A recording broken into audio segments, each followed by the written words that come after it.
শৃঙ্খলা ভঙ্গের অভিযোগ প্রমাণিত হওয়ায় বরিশাল বুলসের কর্ণধার রিজওয়ান বিন ফারুককে আজীবন নিষিদ্ধ করল বিসিবি। প্রিমিয়ার লিগ খেলার ছাড়পত্র পাচ্ছেন না শাহাদাত।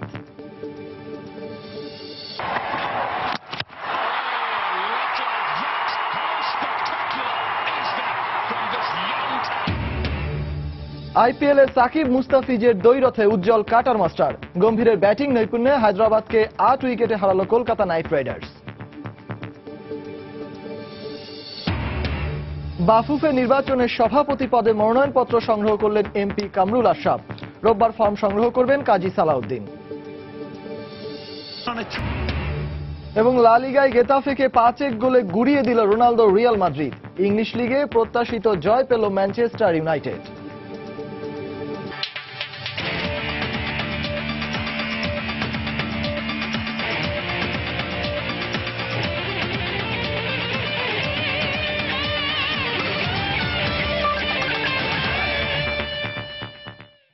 মাঠ ও মাঠের বাইরের খেলাধুলার নানা উত্তাপ ছড়ানো সবশেষ খবর জানাতেই আমাদের নিয়মিত আয়োজন খেলার সময়।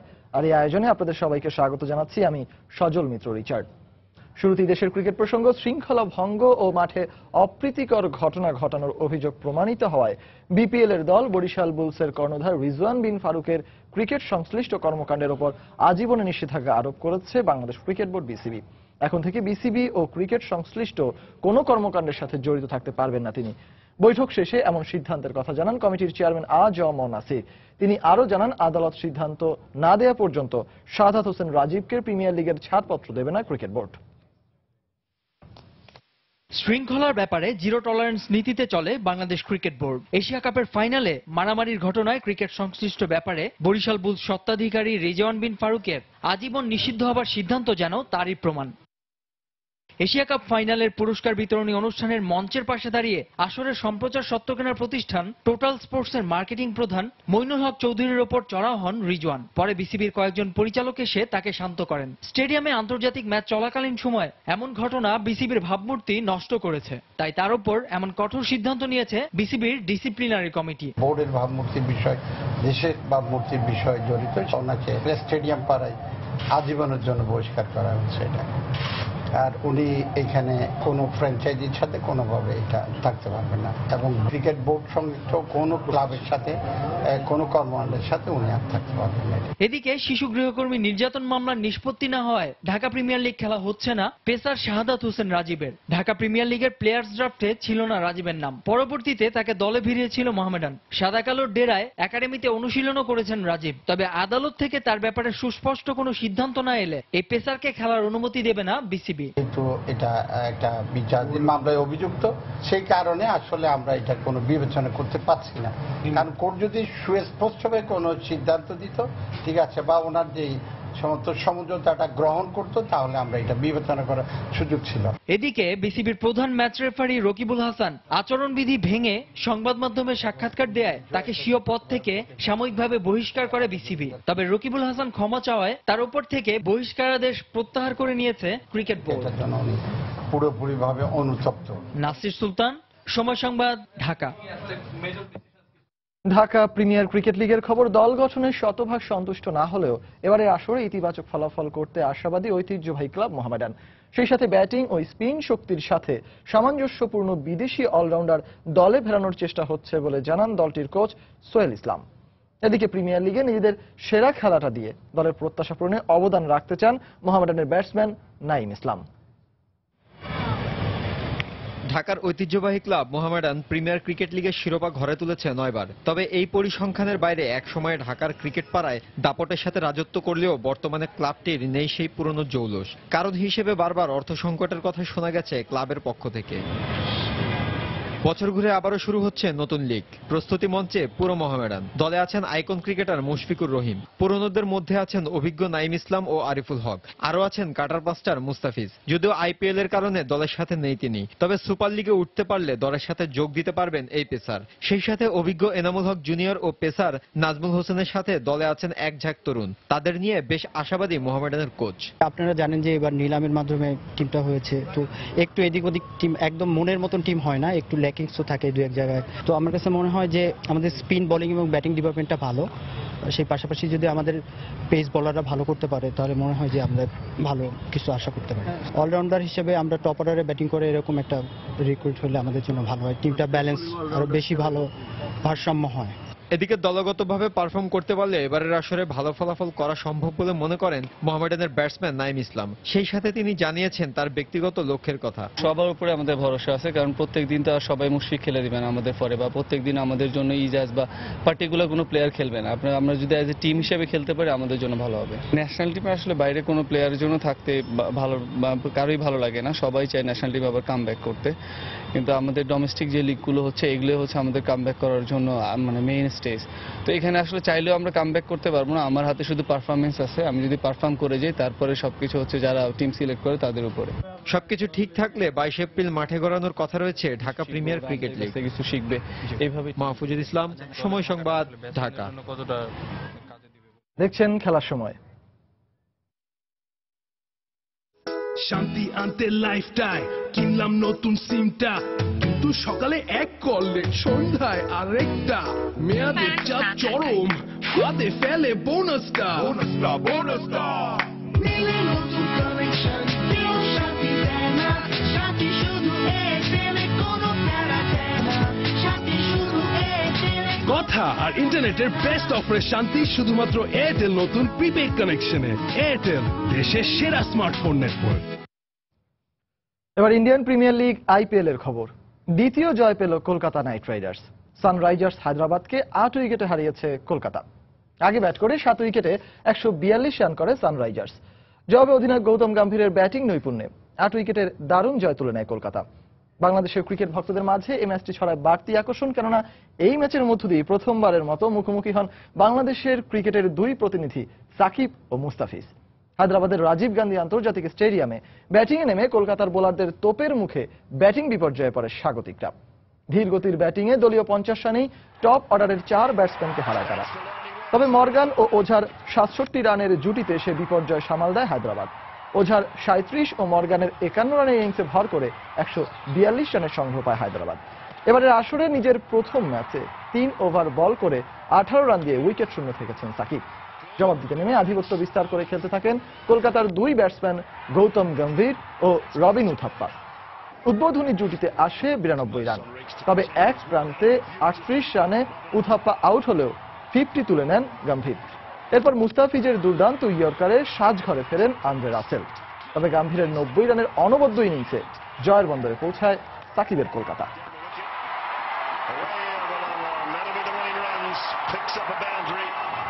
One again, so that means they won 4 out of 5 to get those for sure as far as the Sunrise. এদিকে আরেক ম্যাচে মুম্বাই ইন্ডিয়ান্সের সাথে এখন লড়ছে গুজরাট লায়ন্স। টসে হেড করে আগে ব্যাট করতে নেমে 8 উইকেটে 143 রান সংগ্রহ করে মুম্বাই। যে ম্যাচটি এখনো হচ্ছে, জবাবে ব্যাট করতে নেমে এখন পর্যন্ত গুজরাটের সংগ্রহ 143 রান 7 উইকেটে। টস জিতে মুম্বাই ইন্ডিয়ান্সকে ব্যাটিংয়ে পাঠায় গুজরাট লায়ন্স, আর দলীয় মাত্র 19 রানেই রোহিত শর্মা ও হার্দিক পান্ডিয়ার উইকেট তুলে নিয়ে শুভ সূচনা করে গুজরাট। এরপর ভালোই খেলতে থাকা বাটলার 16 রানে ফেরার পর পোলার্ড দুটোই তাকে অনুসরণ করেন।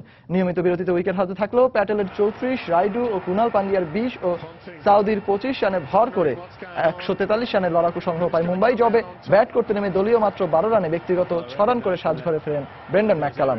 তবে সুরেশ রায়নাকে সঙ্গে নিয়ে 53 রানের পার্টনারশিপে প্রাথমিক ধাক্কা সামাল দেন ফিঞ্চ। রায়না আউট হন ব্যক্তিগত 27 রানে। এরপর উইকেটে থিতু হতে পারেননি কার্তিক ও Bravo. Heck of a conference out there from the men in blue. Captain and senior heads having a discussion. Tension in the dugout. The Brains Trust on the edge of their seats. I saw Ricky Ponting leaving the hotel this evening. And I said, geez, we need a cracker. আমরা এই মুহূর্তে শেষ বলটির অপেক্ষা করছি এবং শেষ বলে জয়ের জন্য গুজরাট লায়ন্সের প্রয়োজন 1টি রান। আমরা সেটাই দেখতে পাচ্ছি। ফিঞ্চ অপরাজিত আছেন 53 বলে 63 রানে। স্ট্রাইক এন্ডে অবশ্য এই মুহূর্তে অ্যারন ফিঞ্চই রয়েছেন, তিনি শেষ বলটি মোকাবেলা করবেন। জয়ের জন্য যেহেতু 1টি রানের প্রয়োজন রয়েছে, সেই 1টি রানের লক্ষ্যে দেখা যাক। আমরা মাঠে দেখতে পাচ্ছি দর্শকরাও অনেক অধীর আগ্রহে অপেক্ষা করছেন আসলে এ ধরনের উত্তেজনাপূর্ণ ম্যাচে যেটি হয় আমরা দেখি শ্বাসরুদ্ধকর একটা মুহূর্ত দু দলের জন্যই অপেক্ষা করে।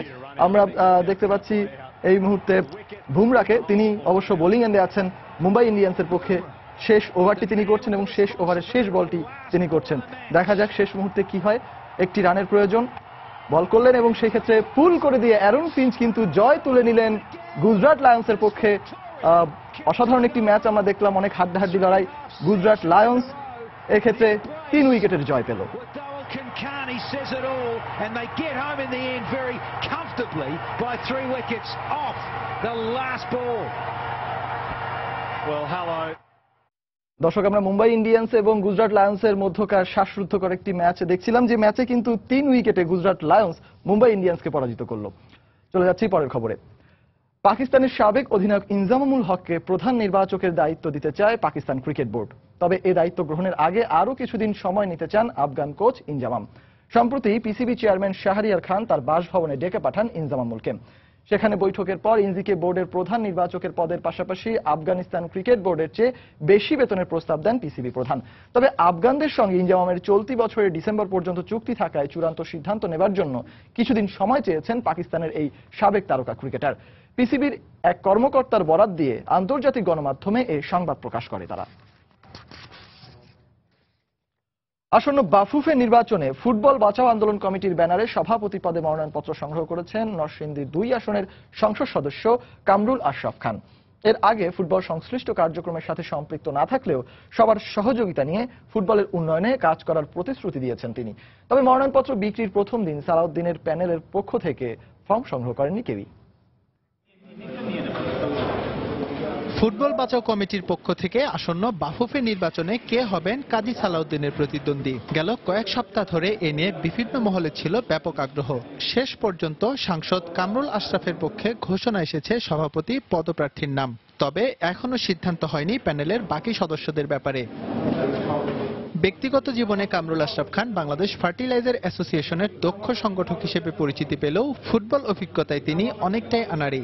নরসিংদী ডিএফের সভাপতি পদে থাকলেও সংশ্লিষ্টতা নেই নিজ নির্বাচনী এলাকার কোনো ফুটবল সংশ্লিষ্ট কর্মকাণ্ডের সঙ্গে। তাই প্রশ্ন উঠেছে বাফুফের সভাপতি পদের জন্য ফুটবল বাঁচাও কমিটির এই নির্বাচন কতটুকু সঠিক। সালাউদ্দিন ভাই ফুটবল প্লেয়ার হিসেবে অনেক সুনাম, কিন্তু ফুটবল সাংগঠনিক এক জিনিস আর ফুটবল খেলা আরেক জিনিস। আমি কিন্তু ফুটবল খেলতে আসি নাই, সংগঠনটারে শক্তিশালী করার জন্য আসছি। এককভাবে কোনো কারো পক্ষে সম্ভব না একটা অর্গানাইজেশন চালানো। সুতরাং আমার জানাই যাদের মধ্যে আমার থেকে বেশি যার যে জিনিসের দরকার এই জিনিস আছে, আমরা তাদেরকে নিয়ে এই সংগঠনটা তৈরি করতে যাচ্ছি। এদিকে মনোনয়নপত্র সংগ্রহ না করলেও সভাপতি ও সিনিয়র সহসভাপতি পদ ঠিক রেখে নির্বাচনে নামতে যাচ্ছে বর্তমান কমিটি। তবে পরিবর্তন আসছে সহসভাপতি পদে। এছাড়াও প্যানেলের বাইরে গিয়ে নির্বাচনের প্রস্তুতি নিচ্ছেন আরো অনেকেই। যিনি দাঁড়াইছেন উনি নাকি ওনাদেরকে প্রাডো গাড়ি দিবেন, চান্দা প্রমোশনের বাণিজ্য শুরু করছেন ওরা ফুটবলের ভিতরেও। তো ফুটবলটা ওনার হাতে দেওয়া ঠিক হবে না, যেহেতু উনি ওনার সাথে খেলার কোনো সম্পৃক্ততা নাই। এখানে কাউন্সিলররা আছে, আসলে যার যার কর্মকাণ্ডের উপরে সে ভোট নির্ধারিত হবে। জয় পরাজয় আল্লাহ কর্তৃক নির্ধারিত, এটা কেউ বলতে পারবে না। তবে আমি আশাবাদী যে এখানকার যারা কাউন্সিলর আছে আমাকে ভোট দিবে। নির্বাচন মানেই চমক। সালাউদ্দিন প্যানেলের বাইরে গিয়ে সহসভাপতি পদে মনোনয়নপত্র সংগ্রহ করে ইতোমধ্যেই সেই চমকটা উপহার দিয়েছেন তাবিত আওয়াল। ইসেম ইকবাল, সময় সংবাদ, ঢাকা। এবার দেশের হকি প্রসঙ্গ। বাংলাদেশ ক্রিকেট বোর্ড বিসিবির দিয়ে আশ্বাসের প্রেক্ষিতে বিদেশি কোচের জন্য অনুসন্ধান শুরু করেছে বাংলাদেশ হকি ফেডারেশন। সেক্ষেত্রে অস্ট্রেলিয়া ও হল্যান্ডের কোচরাই প্রাধান্য পাবে বলে জানিয়েছেন ফেডারেশনের সহ সভাপতি খাজা রহমতুল্লাহ। সেই সাথে সামনে বেশ কিছু আন্তর্জাতিক টুর্নামেন্ট আয়োজনের সম্ভাবনা থাকলেও ফ্লাড লাইটের কারণে তা বাধাগ্রস্ত হচ্ছে বলেও জানান তিনি। বিস্তারিত আমারই করা একটি রিপোর্টে। বিদেশি কোচ নেই বলে আন্তর্জাতিক অঙ্গনে ভালো ফলাফল করতে পারছে না বাংলাদেশ হকি দল। অর্থাভাবের কারণে ভালো মানের বিদেশি কোচের ব্যবস্থাও করতে পারছে না দেশের হকি ফেডারেশন। এমন অবস্থার প্রেক্ষিতে হাত বাড়িয়ে দিয়েছে দেশের ধর্নাঢ্য ক্রীড়া সংস্থা বাংলাদেশ ক্রিকেট বোর্ড বিসিবি। তাদের দিয়ে আশ্বাসের পরিপ্রেক্ষিতেই অস্ট্রেলিয়া কিংবা হল্যান্ড থেকে কোচ আনার পরিকল্পনা করছে বিএইচএফ। পাপন ভাইয়ের সাথে আমার ব্যক্তিগতভাবে কথা হয়েছে, লিখিত এটা আমরা এখনো পাইনি। আমরা আমাদের ফার্স্ট চয়েস দিয়েছি আমরা অস্ট্রেলিয়া থেকে, সেকেন্ড চয়েস দিয়েছি আমরা হল্যান্ড থেকে। 2বার আমাদের এখানে কোচিং করে গিয়েছে মিশেল কিনান। সো তার ব্যাপারটা আমরা দেখতে বলেছি যদি সে রাজি হয়। এবছর নভেম্বরে রয়েছে চ্যাম্পিয়ন্স ট্রফি হকি, যে আসরে কখনোই খেলা হয়নি বাংলাদেশের। এবার আয়োজক হিসেবে সেই আসরে খেলতে চায় জিমি কৃষ্ণরা। এরপর 2017 সালের মার্চে অনুষ্ঠিত হবে ওয়ার্ল্ড হকি লিগের দ্বিতীয় রাউন্ড। দুটি আসরই মাওলানা ভাসানী স্টেডিয়ামে আয়োজন করার কথা থাকলেও শুধুমাত্র ফ্লাড লাইটের অভাবে চ্যাম্পিয়ন্স ট্রফির আয়োজন হচ্ছে বাধাগ্রস্ত। ফ্লাড লাইটের ব্যাপারে আমরা মন্ত্রী মহোদয় থেকে আরম্ভ করে সচিব মহোদয় একাধিকবার মিটিং করেছি, একাধিকবার তাদেরকে ইনফর্ম করেছি। স্পোর্টস মিনিস্ট্রির যে বক্তব্য, তারা এটা একটা প্রজেক্ট আকারে এটা জমা দিবে প্ল্যানিং মিনিস্ট্রিতে। সো এখানে অ্যাপ্রুভ হলে দেন তারা এটার ব্যাপারে পরবর্তী কার্যক্রম নেই। বাট এটা কবে হবে না হবে এ ব্যাপারে নিশ্চিতভাবে কিছু বলা যাচ্ছে না। দীর্ঘদিন হলো আন্তর্জাতিক কোনো আসরে নেই বাংলাদেশ হকি দল। ঘরোয়া হকিতেও অখণ্ড অবসরে খেলোয়াড়রা। কদিন পরই ক্লাব কাপ শুরু হওয়ার কথা থাকলেও চূড়ান্ত প্রস্তুতির কোনো তোড়জোড় নেই ফেডারেশন পাড়ায়। নিজের মতো করে ফিটনেস ধরে রাখার চেষ্টার পাশাপাশি তাই আক্ষেপই ছড়ল খেলোয়াড়দের কণ্ঠে। প্রত্যেকদিন শুরুতে ফিজিক্যাল করতেছি, তারপর মনে করেন যে আমরা এই যে স্টিক বলের সাথে একটু করতেছি, যেহেতু এখনো ফিকচার হয় নাই। আমরা আশা করি তাড়াতাড়ি খেলাটা শুরু হইলে ভালো হয়। খেলা ছাড়া তেমন ঢাকাতে থাকা হয় না, এখন নেভিতে আছি, নেভিতে জব হচ্ছে, নেভি আমাদের রেগুলার প্র্যাকটিস দিচ্ছে। বাসায় ছোটদের সময় দেয়, যারা হকি প্লেয়ার আছে তাদেরকে সময় দেয়, তারা একসঙ্গে নিজেরা প্র্যাকটিস করে নিজেও ফিট থাকা হয়। আর খেলোয়াড়দের প্রাণের দাবি নিয়মিত মাঠে গড়া ঘরোয়া আসর, আর সেই সাথে সুযোগ থাকুক আন্তর্জাতিক আসরে অংশ নেওয়ার। প্র্যাকটিসে উদ্বুদ্ধ হয়। সজল মিত্র, রিচার্ড, সময় সংবাদ, ঢাকা। খেলার সময় আরো যা থাকছে। আন্তর্জাতিক অঙ্গনে অবদান রাখা নারী অ্যাথলেটদের সম্মাননা দিল বাংলাদেশ ক্রীড়া লেখক সমিতি। আজীবন সম্মাননা পেলেন রানী হামিদ।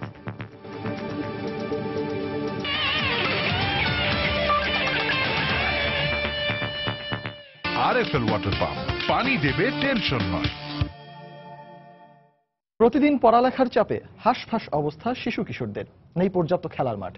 তাই শিশুদের খেলাধুলার সুযোগ তৈরি করে দিতে চায় প্রায় 4 বছর ধরে হ্যান্ডবল প্রশিক্ষণ দিয়ে আসছে বাংলাদেশ হ্যান্ডবল ফেডারেশন। আয়োজকদের বিশ্বাস একদিন এসব শিশুদের মাঝ থেকেই উঠে আসবে আন্তর্জাতিক মানের হ্যান্ডবল খেলোয়াড়। ফুটফুটে এসব শিশুদের শেখার আগ্রহই বলে দেয় পড়ালেখার চাপে খেলাধুলা করার খুব একটা সুযোগ হয়ে ওঠে না তাদের। তাই সপ্তাহে 2 দিন মাঠে আসার সুযোগ পেয়ে আনন্দের সীমা নেই এসব শিশুদের। আর তাদের এই সুযোগ করে দিয়েছে বাংলাদেশ হ্যান্ডবল ফেডারেশন। 2012 থেকে শুরু হওয়া হ্যান্ডবল প্রশিক্ষণ কর্মসূচিতে অংশ নেওয়া শিশু কিশোরদের হ্যান্ডবল শিক্ষা দিচ্ছেন প্রশিক্ষকরা। খেলাধুলার এমন সুযোগ পেয়ে দারুণ খুশি শিশুরা। পাশাপাশি ভবিষ্যতে বড় হ্যান্ডবল খেলোয়াড় হয়ে জাতীয় দলে খেলার স্বপ্ন দেখছে খুদে খেলোয়াড় ও অভিভাবকরা। আমরা এখানে 2 মাস করে প্র্যাকটিস করতেছি হ্যান্ডবলে। আমি প্রতিদিন হ্যান্ডবলে প্র্যাকটিস শিখি।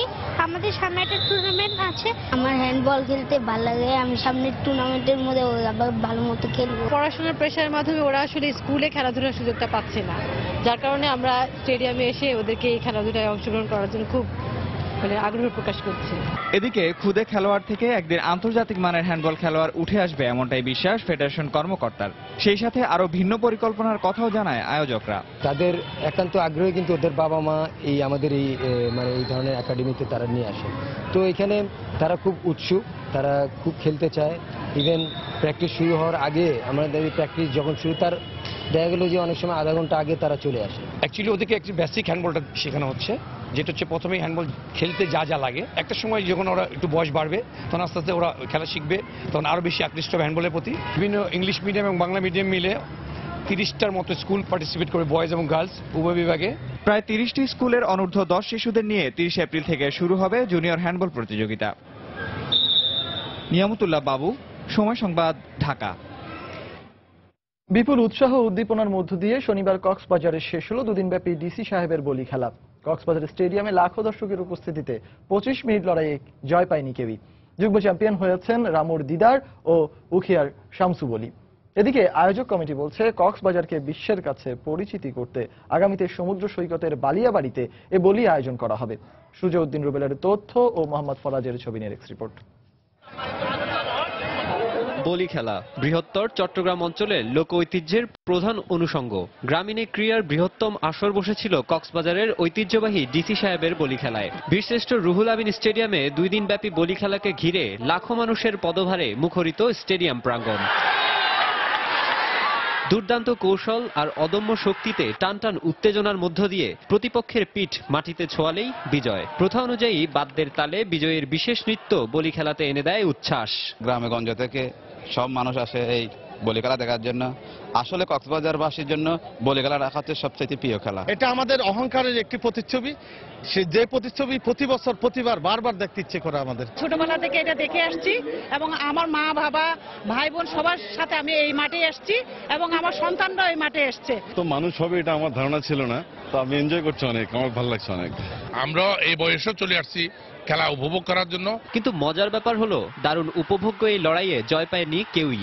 এই যুগ্ম চ্যাম্পিয়নরা জানান ভালো লাগার কথা। সামান্য কৌশল একটু ত্রুটি হয়েছে, তার কারণে যুগ্ম চ্যাম্পিয়ন হয়েছে। চেয়েছিলাম হাজারো দর্শকের মাঝে প্রতি বছরের ন্যায়ের মতো এবছর চ্যাম্পিয়নশিপ অর্জন করব। বৈশাখী মেলা ও সাহেবের বলি খেলার মধ্যে খেলতে কিন্তু আমাদের আনন্দ বেশি লাগে, কি জন্য হাজার হাজার দর্শক হয় এই জনতার মধ্যে খেলতে গিয়া মানুষ উৎসাহ দিলে আমাদের অনেক ভালো লাগে, এই জন্য আমরা খেলতে আসি। দিদি সাহেবের বলি খেলা এবং বৈশাখী মেলাকে আমরা যদি এই দীর্ঘ সৈকতের বেলাভূমিতে আয়োজন করতে পারি তাহলে আমাদের পর্যটন শিল্প সারা বিশ্বে আরো বেশি প্রসারিত হবে। 1956 সাল থেকে কক্সবাজার স্টেডিয়ামে প্রতি বছর হয়ে আসছে এই বলি খেলা। এবারের 61তম আসরে অংশ নেওয়া 4 শতাধিক বলির মধ্যে যুগ্ম চ্যাম্পিয়ন হন দিদার ও শামসু বলি। সময় সংবাদ, কক্সবাজার। শাহানা পারভিন থেকে বর্তমানের মাবিয়া। দেশের অ্যাথলেটিক্সে যারা অবদান রেখেছেন, বিভিন্ন আন্তর্জাতিক প্রতিযোগিতায় স্বর্ণ জিতেছেন, যারা তাদের এক মঞ্চে এনে সম্মাননা দিল বাংলাদেশ ক্রীড়া লেখক সমিতি। সামাজিক বাধা পেরিয়ে অ্যাথলেটিক্সের ময়দানে খেলতে যেসব বাধা বিপত্তির সম্মুখীন হয়েছেন বয়োজ্যেষ্ঠরা, সে বিষয়ে কনিষ্ঠদের সাথে মতবিনিময়ের জন্য উপযুক্ত মঞ্চ হয়েছে এটি। অনুষ্ঠানে আজীবন সম্মাননা দেওয়া হয় দাবার রানী খ্যাত রানী হামিদকে। 1991 থেকে 2016 বিভিন্ন আন্তর্জাতিক প্রতিযোগিতায় দেশের হয়ে যারা বয়ে এনেছিলেন স্বর্ণের সম্মান, সেসব নারী অ্যাথলেটদের একই মঞ্চে আনলো বাংলাদেশ ক্রীড়া লেখক সমিতি। তাই তো জাতীয় ক্রীড়া পরিষদের অডিটোরিয়াম উদ্যমী নারীদের আলোতে উদ্ভাসিত। সে মঞ্চ আরো আলোকিত করলেন সংস্কৃতি বিষয়ক মন্ত্রী আসাদুজ্জামান নূর। তিনি একটি বার্তাও ছড়িয়ে দিলেন সবার মাঝে, নারী পুরুষের সমতার মন্ত্র। আমাদের দেশের মেয়েরা কোনো অংশেই ছেলেদের চেয়ে কম নয়, বরং আমরা পুরুষেরা দীর্ঘদিন ধরে মেয়েদের তুমি এটা পারবে না, তুমি ওটা পারবে না, তোমার দ্বারা এটা করা উচিত হবে না, তুমি এটা করলে ভালো দেখাবে না ইত্যাদি বলে বলে আমরা তাদের ঘরের মধ্যে আটকে রাখার চেষ্টা করেছি। সেই লোকগুলো অবশ্য এখনো আছে। তিনি ছাড়াও বাংলাদেশ ক্রীড়া লেখক সমিতির পক্ষে বক্তব্য পেশ করেন সভাপতি মোস্তফা মামুন ও সাধারণ সম্পাদক রেজওয়ানুজ্জামান। এরপর একে একে স্বর্ণজয়ী নারীদের হাতে তুলে দেওয়া হয় সম্মাননা। সব শেষে দেওয়া হয় আজীবন সম্মাননা রানী হামিদকে। সুযোগ সুবিধা অনেক কম ছিল, অনেক। এখন সুযোগ সুবিধা অনেক বেড়েছে। তো আমাদের সময় আমাদেরকে কষ্ট করতে হয়েছে, অক্লান্ত পরিশ্রম করতে হয়েছে, সাধনা করতে হয়েছে অনেক বেশি। ওদের ইন্টারভিউ না নিয়ে যে মফস্বল থেকে যে মেয়েটি সাহস করে রাজধানীতে আসলো খেলতে, তাদেরকেও একটু খুঁজে বের করে হাইলাইট করা, তাতে করে এই পরিবেশটা তৈরি হবে কি আরো যাদের মফস্বলের মেয়েরা আছে তারা আরো উৎসাহিত হবে এবং এগিয়ে আসবে। 2016 এশিয়া গেমসে স্বর্ণজয়ী কন্যারাও জানালেন তাদের স্বপ্নের কথা। এটা অনেক বড় একটা যে পাওয়া আমার জন্য, কারণ আগে দেখতাম যে অনেক সিনিয়ররা পেতো, তো ওনাদের ভালো রেজাল্টের জন্য পেতো। তো আসলে কখনো কল্পনা করি না ভালো রেজাল্ট পাবো, কিন্তু এটা যেটা পেয়েছি এটা আমার ভবিষ্যতে খুব অনুপ্রেরণা দিবে। কারণ আমি আরো ভালো রেজাল্ট করতে পারলে আমি আরো সামনের ফিউচারগুলিতে আরো এরকম পুরস্কারগুলি পাবো। বেগম রোকেয়া থেকে প্রীতিলতার আদর্শে যারা দেশের ক্রীড়াঙ্গন মাতিয়েছেন, তাদের জন্য এমন কিছু আয়োজন পরবর্তীতে হতে পারে নতুন কিছু প্রাপ্তির অনুপ্রেরণা।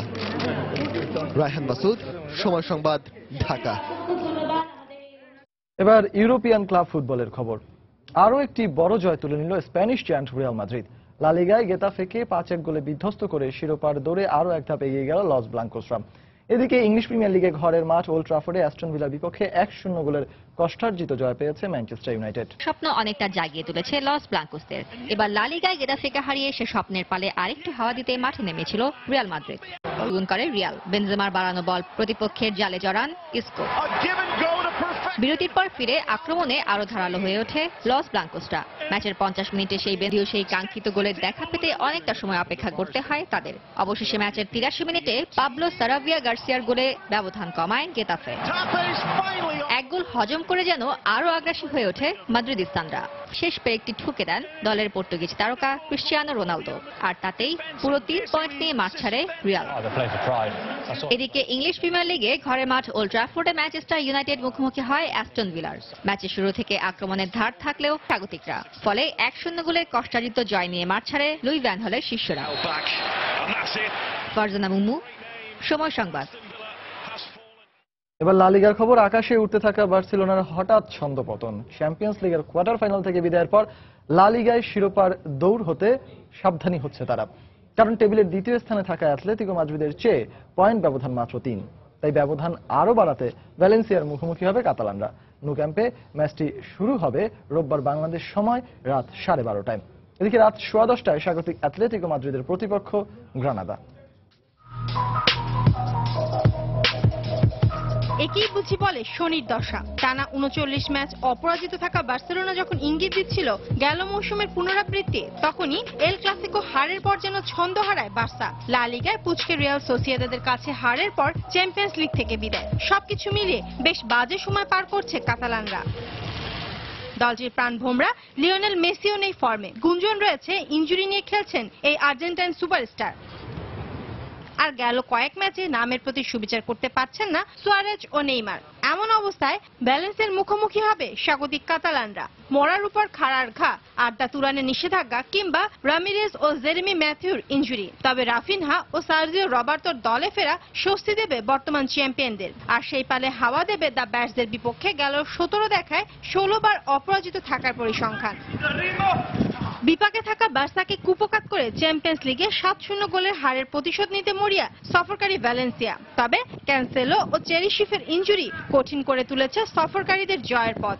সুখবর হিসেবে রোবেন ভিগোর দলে ফেরা স্বস্তি দিচ্ছে সফরকারীদের।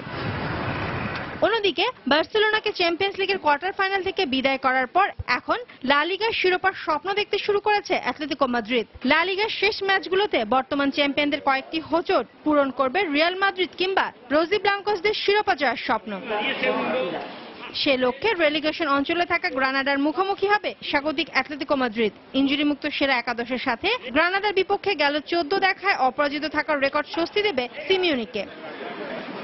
এদিকে গ্রানাদার লক্ষ্য প্রায় 57 বছর পর রোজি ব্লাঙ্কোসদের বিপক্ষে জয়ের গল্প রচনা করা। শায়লা পারভিন, সময় সংবাদ। এদিকে প্রথম লিগ শিরোপার পথে আরও এক ধাপ এগিয়ে যেতে ওয়েস্ট হ্যাম ইউনাইটেডের মুখোমুখি হবে লিস্টার সিটি। কিংস পাওয়ার স্টেডিয়ামে ম্যাচটি শুরু হবে রোববার বাংলাদেশ সময় সন্ধ্যে 6:30টায়। 33 ম্যাচে দ্য ফক্সেসদের সংগ্রহ 72 পয়েন্ট, এক ম্যাচ কম খেলা হ্যামার্সদের সংগ্রহ 52 পয়েন্ট। অন্যদিকে লন্ডন ডার্বিতে আর্সেনালের প্রতিপক্ষ ক্রিস্টাল প্যালেস। এমিরেটস স্টেডিয়ামে ম্যাচটি শুরু হবে একই দিন রাত 9টায়। ঐতিহ্যটা শতবর্ষের বেশি হলেও কখনোই ইংলিশ প্রিমিয়ার লিগের শিরোপা স্পর্শ করা হয়নি লিস্টার সিটি। কিন্তু ইতালিয়ান কোচ ক্লাদিও রানিয়েরির স্পর্শে বদলে গেছে দ্য ফক্সরা। কোনো অঘটন না হলে এখন শুধু অপেক্ষা ইপিএল এর শ্রেষ্ঠত্বের। তবে এখনই আত্মতুষ্টিতে ভুগতে রাজি নয় অভিজ্ঞ কোচ। পাখির চোখ রেখেছেন স্বপ্নের শিরোপাতে। সব দিক দিয়ে সুখবর পাচ্ছেন বস রানিয়েরি। এমনিতেই স্বাগতিক লিস্টার, তার উপর ইনজুরি মুক্ত সেরা একাদশ পাবেন কোচ। সেই সাথে গেল 8 ম্যাচের 7টি জয় প্রেরণা দিচ্ছে দ্য ফক্সদের। জেমি ভার্ডি, রিয়াদ মাহরেজ ও এনগলো কন্তের প্লেয়ার অফ দ্য ইয়ারের নমিনেশন দেবে বাড়তি আত্মবিশ্বাস। অন্যদিকে গেল ম্যাচে এগিয়ে থেকে আর্সেনালের সাথে 3-3 গোলের ড্র দুশ্চিন্তায় ফেলেছে সফরকারী ওয়েস্ট হ্যাম ইউনাইটেডকে। কারণ Diafra Sakho, Alex Song, Sam Byram ও জেনকিনসনের ইনজুরি। এদিকে লন্ডন ডার্বিতে স্বাগতিক আর্সেনালের প্রতিপক্ষ ক্রিস্টাল প্যালেস। গেল ম্যাচে হ্যামার্সদের বিপক্ষে ড্র করলেও খেলোয়াড়দের পারফরমেন্সে সন্তুষ্ট নন বস আর্সেন ওয়েঙ্গার। সেই সাথে জ্যাক উইলশিয়ার, থমাস রিসিস্কি, চেম্বারলি ও কাজোরোলার ইনজুরি নিয়ে বিপাকে রয়েছে স্বাগতিকরা। শঙ্কা রয়েছে পিউতর চেককে ঘিরেও। বিপত্তিটা আরও বাড়িয়ে তুলেছে লিগের স্বাগতিক হিসেবে গেল 3 লন্ডন ডার্বিতে গানারদের জয় না পাওয়ার পরিসংখ্যান। স্বস্তিতে নেই সফরকারী ক্রিস্টাল প্যালেস। লিগে গেল 7 ম্যাচ জয় না পাওয়ার সাথে গানারদের বিপক্ষে শেষ 5 দেখায় হারের তিক্ততা নেয়া ইগলসরা মরিয়া জয়ের ধারায় ফিরতে। শায়লা পারভিন, সময় সংবাদ। এবার বুন্দেসলিগার খবর। জয়ের ধারায় ফিরতে এবার বুন্দেসলিগায় টেবিলের মধ্যম সারির দল হ্যামবার্গের মুখোমুখি হতে যাচ্ছে বরুসিয়া ডর্টমুন্ড। ডর্টমুন্ডের মাঠ সিগন্যাল ইডুনা পার্কে দুদলের এই ম্যাচটি শুরু হবে রোববার বাংলাদেশ সময় সন্ধ্যে 7:30টায়। সব রকম প্রতিযোগিতা মিলে নিজেদের শেষ 5 ম্যাচে মাত্র 2টিতে জয় আছে বরুসিয়া ডর্টমুন্ডের, 2টিতে ড্র আর 1টিতে হেরেছে স্বাগতিকরা। অন্যদিকে সব রকম প্রতিযোগিতায় হ্যামবার্গের জয়ের সংখ্যাও 2টি। শীর্ষে থাকা দল বায়ার্ন মিউনিখের চেয়ে 7 পয়েন্ট পিছিয়ে থাকা ডর্টমুন্ডের পয়েন্ট টেবিলে হ্যামবার্গের চেয়ে এগিয়ে থাকলেও দুদলের পরিসংখ্যানে থাকবে পিছিয়ে। কারণ এখন পর্যন্ত সব রকম প্রতিযোগিতার শেষে 5 ম্যাচে হ্যামবার্গ জিতেছে 3টি আর ডর্টমুন্ড জিতেছে মাত্র 1টি ম্যাচে। বাকি 1টি ম্যাচ হয়েছে ড্র। তবে খেলা ঘরের মাঠে হয়, আত্মবিশ্বাসে অনেকটা এগিয়ে থাকবে স্বাগতিকরা। তাই লিভারপুলের বিপক্ষে হারের ক্ষত শুকাতে এ ম্যাচে জয় তুলে নিয়ে মাঠে নামবে থমাস টাচেলের দল।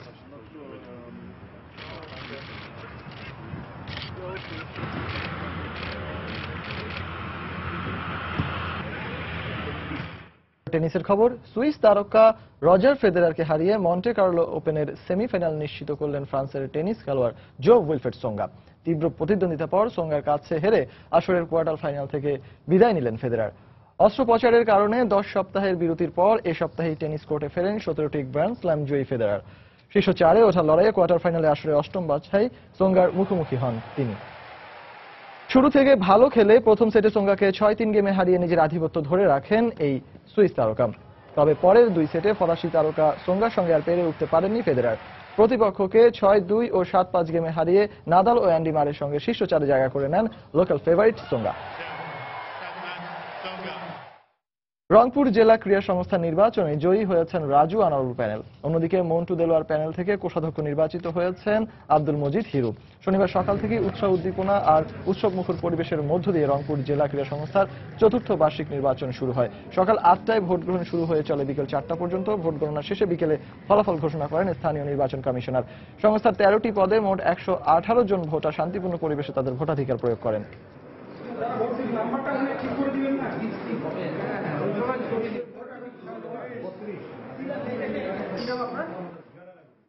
টাঙ্গাইলে হয়ে গেল বৈশাখী কাপ গলফ টুর্নামেন্ট। ঘাটাইল শহীদ সালাউদ্দিন সেনানিবাসে 4র্থবারের মতো আয়োজন করা হয় এই গলফ টুর্নামেন্টের। শনিবার সকালে টুর্নামেন্টের উদ্বোধন করেন 19 পদাতিক ডিভিশনের GOC major general Firoz Hasan. এবারের গলফ টুর্নামেন্টে ঘাটাইল ছাড়াও দেশের অন্যান্য গলফ ক্লাব থেকে সাব জুনিয়র, জুনিয়র, লেডি ও রেগুলার গলফার সহ শতাধিক গলফার অংশ নেন। সেনানিবাসের ঊর্ধ্বতন কর্মকর্তারা দিনব্যাপী এই টুর্নামেন্ট বেশ উপভোগ করেন। খেলা শেষে বিজয়ীদের হাতে পুরস্কার তুলে দেওয়া হয়।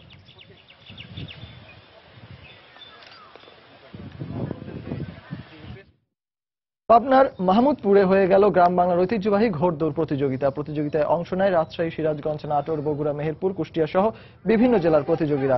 ঘোড়দৌড় প্রতিযোগিতার ফাইনাল দেখতে দূর দূরান্ত থেকে উৎসুক মানুষ পাবনার মাহমুদপুরে জড়ো হয়। পহেলা বৈশাখ উপলক্ষে 4 দিনব্যাপী ঘোড়দৌড় প্রতিযোগিতায় প্রায় অর্ধশতাধিক প্রতিযোগী তাদের ঘোড়া নিয়ে অংশ নেয়। ফাইনাল খেলায় প্রথম স্থান অধিকার করেছেন নাটোরের বঙ্গবীর ঘোড়া। এ সময় স্থানীয় গণ্যমান্য ব্যক্তিবর্গ খেলা উপভোগ করেন।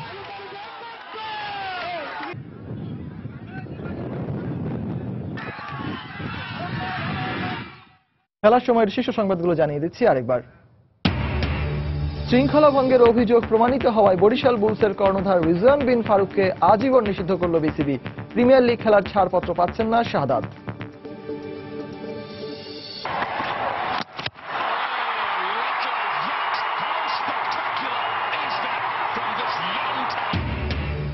আইপিএলে সাকিব মুস্তাফিজের দ্বৈরথে উজ্জ্বল কাটার মাস্টার। গম্ভীরের ব্যাটিং নৈপুণ্যে হায়দ্রাবাদকে 8 উইকেটে হারালো কলকাতা নাইট রাইডার্স। বাফুফে নির্বাচনে সভাপতি পদে মনোনয়নপত্র সংগ্রহ করলেন এমপি কামরুল আশরাফ। রোববার ফর্ম সংগ্রহ করবেন কাজী সালাউদ্দিন। এবং লা লিগায় গেতাফেকে 5-1 গোলে গুড়িয়ে দিল রোনালদো রিয়াল মাদ্রিদ। ইংলিশ লিগে প্রত্যাশিত জয় পেল ম্যানচেস্টার ইউনাইটেড। দর্শক, এই ছিল খেলার সময়ের এখনকার আয়োজন। যে কোনো খবর পেতে ভিজিট করুন সময়নিউজ.tv। আর খেলার জগতের সব খবর, সর্বশেষ খবর জানতে সঙ্গে থাকুন সময়।